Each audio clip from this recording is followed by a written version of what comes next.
studi implementasi kebijakan publik, kompleksitas, konsepsi, dan teknik.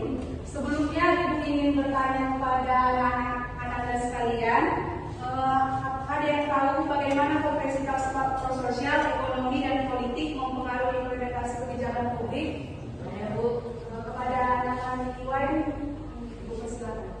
Faktor sosial, ekonomi, dan politik sangat kompleks dan berkaitan, Bu, karena dapat mempengaruhi implementasi kebijakan publik dan menentukan dukungan dari berbagai kalangan masyarakat, Bu. Baik, terima kasih buat anak-anak Iwan, jawabannya cukup bagus. Untuk menambahi atau melengkapi jawaban dari anak-anak Iwan, kepada Ibu Putri kami persilakan. Baiklah, di sini Ibu akan memperjelas jawaban dari Ibu Iwan, yaitu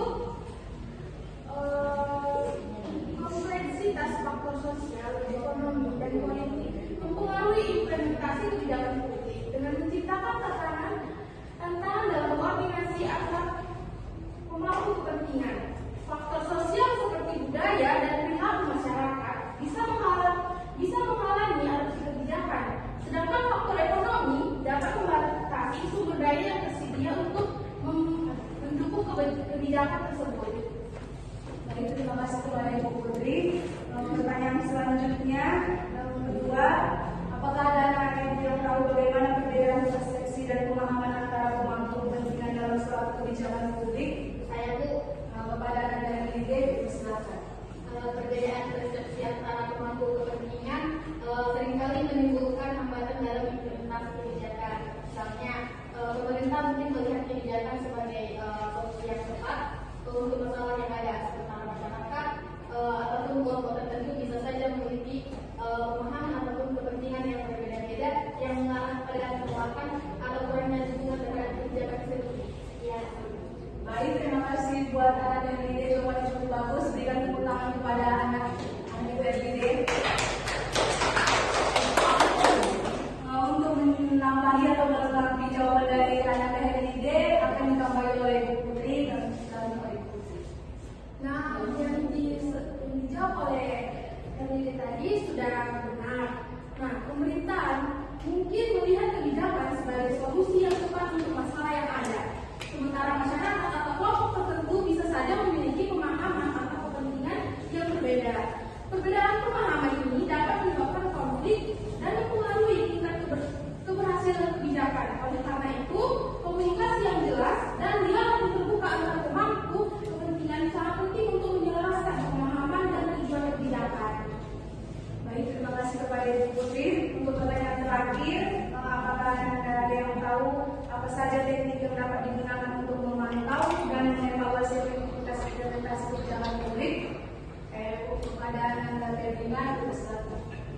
Baiklah, beberapa teknik yang umum digunakan untuk memantau dan mengevaluasi implementasi kebijakan publik antara lain analisis data, survei lapangan, wawancara mendalam dengan pemangku kepentingan, dan audit kebijakan.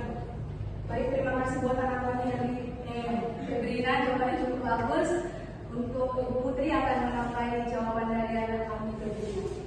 Baiklah, di sini akan menambahi jawaban. Baiklah, di sini akan menambahi dan memperjelas jawaban dari Febrina. Itu teknik yang umum digunakan untuk memantau atau mengevaluasi implementasi kebijakan publik, yaitu analisis data, survei lapangan, wawancara mendalam dengan pemangku kepentingan.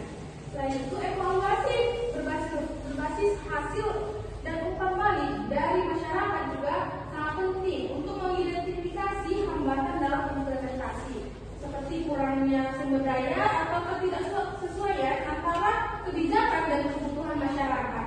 Dengan teknik ini, kebijakan bisa diperbaiki atau disesuaikan dengan lebih efektif dalam jangka panjang. Terima kasih kepada Ibu Putri. Jadi di sini untuk menambah pengetahuan anak-anak Ibu sekalian, Ibu akan memberikan tugas atau kelompok diskusi yang akan dijelaskan oleh Bu Ibu. Baik, untuk anak-anak, sebelumnya sekretarisnya siapa? Saya. Oh, oke. Jadi untuk sekretarisnya anggotanya ada berapa?